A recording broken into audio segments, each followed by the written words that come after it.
কক্সবাজারের চকরিয়ায় চিংড়ি ঘের দখলের প্রস্তুতিকালে ডাকাত দলের সর্দার আক্তার হোসাইন সহ 4 সদস্যকে গ্রেফতার করেছে র্যাব 15।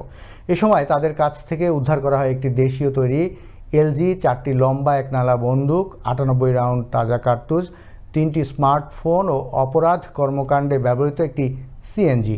সোমবার রাতে পশ্চিম বড় ভেওলা ইউনিয়নের ইলিশিয়া মকবুলাবাদ এলাকায় অভিযান চালিয়ে এসব অস্ত্রসহ তাদের গ্রেফতার করা হয়। মঙ্গলবার দুপুরে র্যাব 15 এর কার্যালয়ে এক সংবাদ সম্মেলনে এসব তথ্য নিশ্চিত করেন অধিনায়ক lieutenant colonel HM. Sajjad Hossain. গতকাল আমাদের কাছে একটা ইনফরমেশন আসে এবং সেখানে আমরা আমাদের র্যাব হেডকোয়ার্টারের গোয়েন্দা শাখাও আমাদেরকে সহায়তা করে এবং তাদের তথ্যের ভিত্তিতে আমরা জানতে পারি পশ্চিম ভেওলা ইউনিয়নের জমায়েত হচ্ছে এবং তারা এই ঘের দখলের জন্য পরিকল্পনার প্রস্তুতি নিচ্ছে। বিপুল পরিমাণ অস্ত্র এবং অ্যামুনিশন সহকারে তাদেরকে আমরা আইনের আওতায় আনতে সক্ষম হই।